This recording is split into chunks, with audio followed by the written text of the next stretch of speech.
Have you ever looked at a chemical formula, something like H2O, and just wondered why it's always drawn with that specific bend? Well, it's not random, not at all.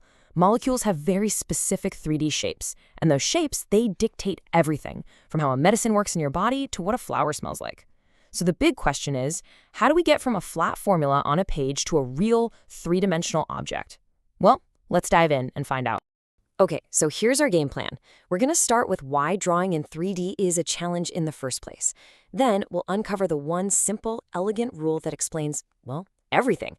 After that, we'll build up our skills from the most basic shapes to the really complex ones. And finally, we'll see how it all comes together to literally shape the world around us.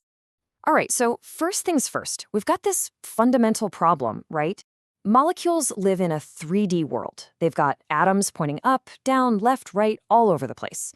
But we're stuck trying to represent them on a flat screen or a piece of paper. So how on earth do we do that? Yeah, this is the big puzzle for chemists. How do you actually show depth and dimension when all you have to work with is a flat surface? It's a real head-scratcher. But turns out they came up with a pretty clever visual language to get the job done. And here it is. It's this simple system of lines and wedges.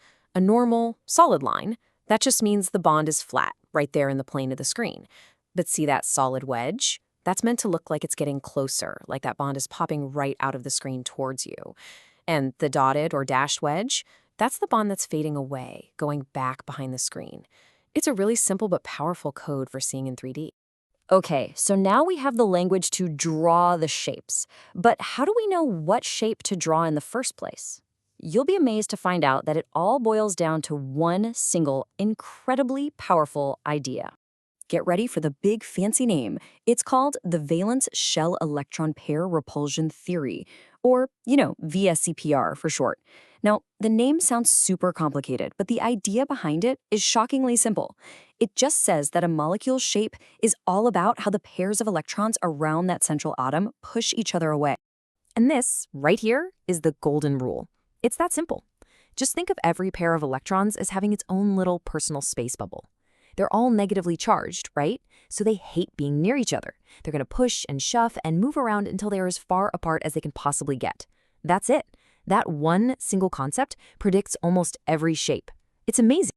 So this idea of repulsion is fantastic, but how do we actually use it? I mean, we need a practical, step-by-step way to figure things out. And luckily for us, there's a simple little toolkit that makes it incredibly easy. Let's just walk through it. It's a quick 4-step process. First, you look at the central atom and grab the number of its outer electrons. You can get that right from the periodic table. Second, you add 1 electron for every single atom that's bonded to that center. Third, if you're dealing with an ion, you adjust for the charge. Add for negative, subtract for positive. And finally, because electrons love to hang out in pairs, you divide that total by 2. That final number, that's the magic number that tells you the molecule's basic layout. All right, toolkit in hand, let's put this thing into action. We'll start with the most straightforward cases, molecules where every single electron pair is busy bonding to another atom. And this is where it all just clicks. So take something with 2 electron pairs, like beryllium chloride. How do they get as far apart as possible? Well, they form a straight line, 180 degrees, perfectly linear. Now, what if you have 3 pairs, like in boron trifluoride? They'll spread out into a flat triangle. We call that trigonal planar, with 120 degrees between each. And with 4 pairs, like in methane, they don't make a flat square. No, they pop into 3D to create a perfect tetrahedron, giving them an even better angle of 109.5 degrees. It just makes sense. And guess what? The pattern just keeps going. When you get to 5 pairs, you get this really cool shape called trigonal bipyramidal. Just picture a flat triangle in the middle with 2 poles sticking straight up and down. That setup actually creates 2 different bond angles. Then, at 6 pairs, everything snaps into this beautiful, perfect symmetry, the octahedral shape, where every single bond is exactly 90 degrees away from its neighbor. Okay, but here comes the plot twist. What happens when some of those electron pairs aren't actually bonded to another atom? These are what we call lone pairs, and they are the secret ingredient that creates all the truly interesting and varied shapes out there. Now, this is a super important distinction we have to make. Lone pairs are kind of like invisible puppeteers. They are there, and they are pulling the strings, but we don't actually see them when we name the final shape. So you have the overall electron arrangement, that's the scaffolding built by all the pairs, bonding and lone ones, but the final molecular shape, that's just a description of where the atoms themselves end up. So why are they such powerful puppeteers? Well, it's because lone pairs are extra repulsive. They're held in closer to the central atom's nucleus, so their personal space bubble is bigger and way pushier than a bonding pair's. This creates a whole hierarchy of repulsion. The biggest fight is between two lone pairs. Next is a lone pair versus a bonding pair, and the weakest repulsion of all is between two nice, polite bonding pairs. This hierarchy changes everything. Let's just see this in action. It makes it so much clearer. Take ammonia and water. Both of them start with 4 electron pairs, so their basic electron arrangement is tetrahedral. But look what happens. In ammonia, that one pushy lone pair shoves the 3 hydrogens down, creating a pyramidal shape and squeezing that bond angle down to 107 degrees. Then you have water. With 2 super repulsive lone pairs, the pushing is even more intense, creating that famous bent or V shape and squishing the angle down even more to 104.5 degrees. Now let's look at a really tricky one, chlorine trifluoride. Okay, using our rules, we count 5 electron pairs. That means its base arrangement is trigonal bipyramidal. But it's only got 3 atoms bonded, which means it has 2 lone pairs. So where do those super repulsive lone pairs go?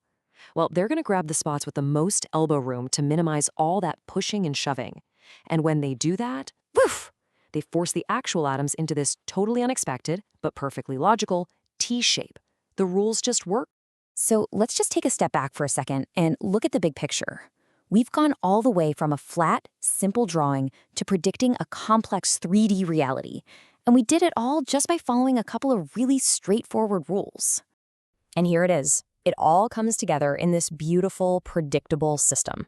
It doesn't matter if you have 2 pairs or 5, or if they're bonding pairs or lone pairs. You just count them up, follow the logic of repulsion, and you can predict the final shape every single time. It's a complete system that takes you from a simple line all the way to the iconic bent shape of a water molecule. And this, right here, is why it all matters so much. A molecule's shape isn't just some abstract thing for a textbook.